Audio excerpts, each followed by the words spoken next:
हम gastro-oesophageal reflux disease के बारे में बात करेंगे, जिसे हम इन शॉर्ट गार्ड भी कहते हैं। इसके बाद अब हम आते हैं इसके ऑब्जेक्टिव के। हमारे पास जो ऑब्जेक्टिव है उसमें हम सबसे पहले देखेंगे गैस्ट्रोएसोफेजियल रिफ्लक्स डिजीज़ क्या है। उसके बाद हम उसके सिम्टम ऑफ द गार्ड के सिम्टम क्या हैं, और हम देखेंगे गार्ड की काज क्या होती हैं। उसके बाद हम देखेंगे डायग्नोस टेस्ट किस तरह परफॉर्म, कौन से डायग्नोस टेस्ट से हम जो है ना गार्ड को आइडेंटिफाई कर सकते हैं। उसके बाद हम treatment of the gastro-oesophageal reflux disease के ट्रीटमेंट के बारे में बात करेंगे। लास्ट में हम जो है ना प्रिवेंशन ऑफ द गर्ड, हम गर्ड्स की प्रिवेंशन के बारे में बात करेंगे। उसके लिए हमारे पास सबसे पहले आता है गैस्ट्रोएसोफेजियल रिफ्लक्स डिजीज़। ये एक ऐसी कंडीशन होती है जिसमें हमारे पास स्टमक का जो गैस्ट्रिक एसिड जूस या कंटेंट पड़ा होता है वो बार बार हमारे मुंह में आ रहा होता है। इसे हम गैस्ट्रोएसोफेजियल रिफ्लक्स डिजीज़ कहते हैं। इसके हमारे पास जो सिम्टम होते हैं, इसमें सबसे पहले जो सिम्टम है हार्ट बर्न। जब स्टोमिक कंटेंट हमारे बार बार एसोफेजियल रिफ्लक्स डिजीज एसोफेगस की में आता है, तो उसके नतीजे में क्या हो जाता है, सीने में हमें जलन शुरू हो जाती है। उसके बाद डिस्फेजिया हो जाता है। डिफ़िकल्ट इन स्वेलिंग, मतलब डिस्फेजिया डिफ़िकल्ट इन स्वेलिंग मतलब पेशेंट को खाने पीने में तकलीफ होती है। उसके बाद डेंटल कुरियन में दांतों का कटाव हो जाता है। जब हमारे पास जो गैस्ट्रिक जूस होता है, जो स्टोमिक का गैस्ट्रिक जूस होता है वो बार बार हमारे माउथ में आ जाता है, जिसकी वजह से दांत वीक हो जाते हैं।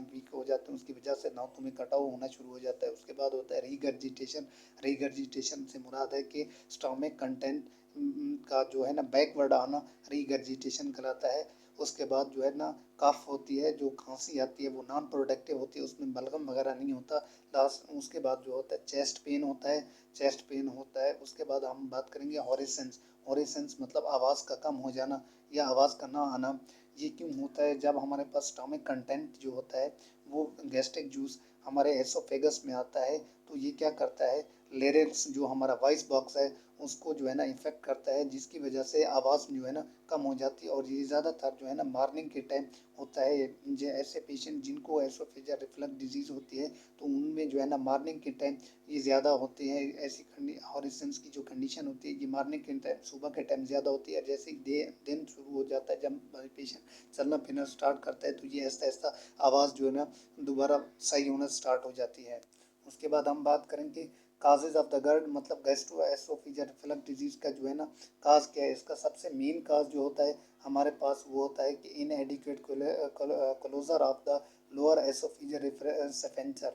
ये जो हमारे पास हम एसोफेगस का स्फिंक्टर है, ये साइज से जो है ना क्लोज नहीं पाता, जिसकी वजह से जो स्टोमिक में जो गैस्ट्रो जो स्टोमिक में कंटेंट पड़ा होता है, ये बैकवर्ड माउथ की तरफ आना स्टार्ट हो जाता है।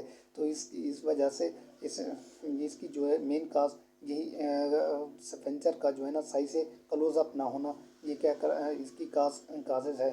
उसके बाद हम बात करेंगे कौन से डायग्नोस टेस्ट करके जो है ना हम गर्ड को जो है ना मालूम किया जा सकता है।